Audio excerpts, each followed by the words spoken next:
So, what's up guys? Welcome back sa ating panibagong video. So, for today's video mga guys, magre-review and testing po tayo nitong Xdobo Synovan Storm 1988 version 2. Sa kanyang specs, nandito po siya. Meron po siyang IPX5 waterproof with Bluetooth 5.0 with 12 hours na gamit. TWS, RGB light, deep bass, and pwede siya sa powered bank. Meron siyang equalizer and wireless microphone, wireless, UDES, and TF card. Meron po itong frequency response na 20 Hz to 20,000 Hz with signal to noise ratio 80 dB. Input power Type-C 5 volts with 3 ampere. Charging time about 5 hours. Music play time about 12 hours. Dimension niya is 300 by 120 by 162 mm. So, sa kanyang box, po yung kanyang laman. Meron po siyang 2 wireless microphone. Sobrang ganda yung kanyang microphone. Dalawa po ito. Yung isa dito. Yan. So, kung malubat siya guys, meron po siyang charge lang natin dito gamit yung Type-C cable wire. Kapag ginagamit natin, i-power on lang natin, long press. Manual, Type-C cable wire. EUX cable wire. Tapos yung mismong item. So, tatanggalin natin. So, ito po guys, yung main item. So, sa kaniyang forma, unique, tapos maganda, malinis, tapos matibay yung kanilang materials na ginamit. So, pwede mo yung bitbitin kasi merong handle. Makapal yung kaniyang handle. So, waterproof yung kaniyang nakapalibot sa kaniyang box. Ito sa gilid niya, circle design, no? So, same dito sa kabila. Ayan. So, meron siyang Synovan na nakalagay. Sa ilalim, meron po siyang rubber feet. Sa likuran, guys, ito siya. Nandito yung kanyang AUX input, TF, and USB card, and Type-C input. So, tatanggalin nilang tong rubber na to. So, nandito naman sa taas yung overall na function. So, dito guys, ito yung kanyang power switch. Pindutin lang natin yan. So, magigilaw po siya. Itong M dito is ito yung menu para sa EUX and Bluetooth. Ito naman yung mic control. Kung gagamitin natin sa karaoke, press lang natin yan. Meron po siyang equalizer. Siselect mo lang guys yung gusto mo na tuning ng yung speaker Bluetooth. So, dito naman yung kanyang play, pause, function, tapos minus volume. Dito naman yung plus volume. Dito sa taas, nandito yung kaniyang microphone volume, microphone minus. Ito mga guys, ito yung echo plus and echo minus reverb. Ayan. So, titest natin siya sa music. Gamit natin yung Bluetooth. Kukunik natin sa cellphone. So, ito naman yung kaniyang Bluetooth name sa ating mobile phone. Synovan Storm 1988 na version 2. Click lang natin yan para i-access. And pair natin. Yan, connected po siya mga guys. Itong ating Bluetooth. So, magpe-play tayo ng music tapos sound check natin. Yan.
So, malakas yung mga guys. Itong klase na Bluetooth speaker, no?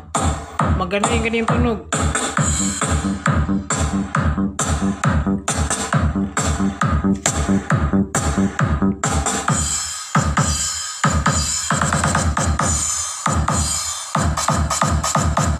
So, EQ niya.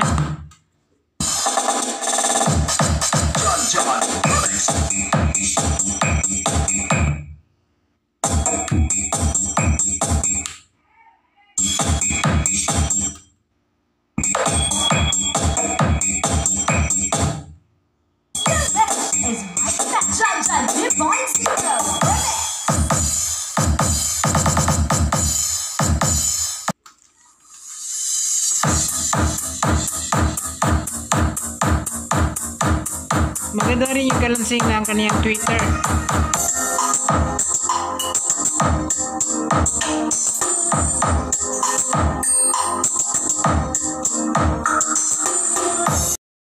Yan. So, ngayon, try naman natin yung kanyang microphone. Ito siya.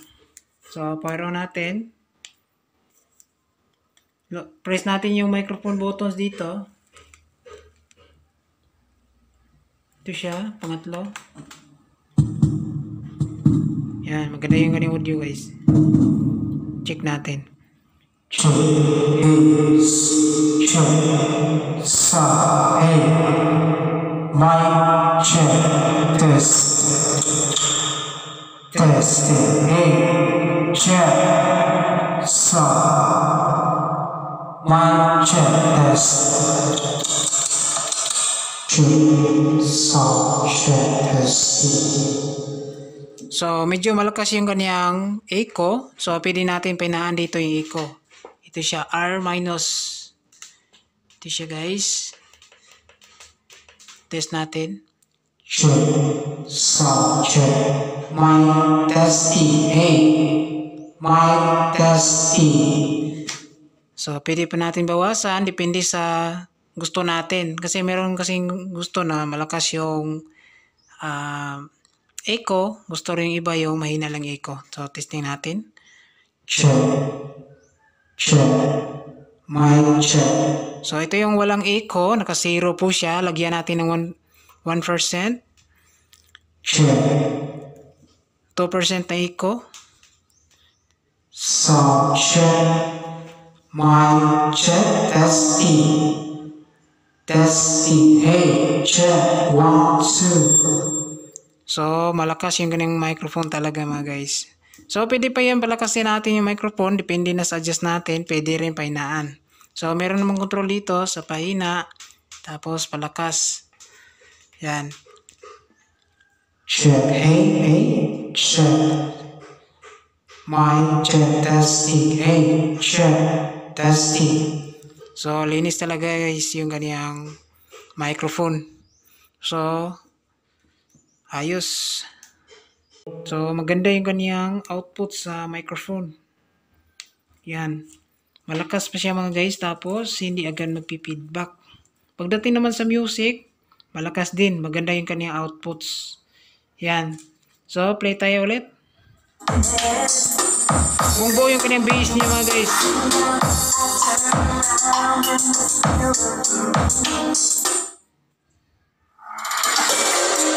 Yan. Quality sound check. Yan. Maganda yung buga ng bass niya. Yan naman, guys. Pakita natin. Sobrang ganda, mga guys. Oh, meron pang ilaw dito.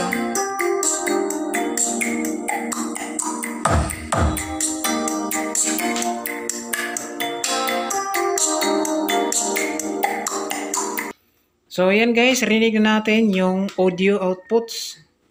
Siyempre, yung kanyang microphone. Sobrang ganda. Quality. So, recommended ko po ito sa mga nagbabalak bumili ng Bluetooth speaker na high quality. Ang ganda yung boses. So, pwede ka na mag-karaoke nito gamit yung Bluetooth natin. Pwede ka rin saksak dito ng memory card and flash drive sa likuran. So, yan lang po, guys. Maraming salamat.